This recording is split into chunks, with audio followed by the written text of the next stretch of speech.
In this video, you'll learn how to join a meeting with an invite link in Microsoft Teams in just a few minutes, so you can connect with your team or clients without any hassle.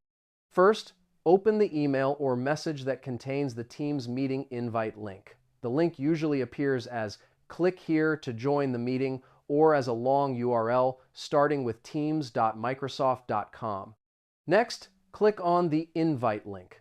Your browser will open and ask whether you want to join through the Microsoft Teams app or directly in your web browser. Both options work, but the desktop app gives the best experience. Now, choose your preferred option.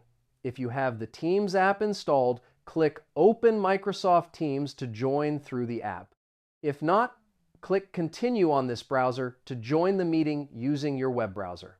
After that, enter your name if you're joining as a guest, or sign in if you have a Microsoft account.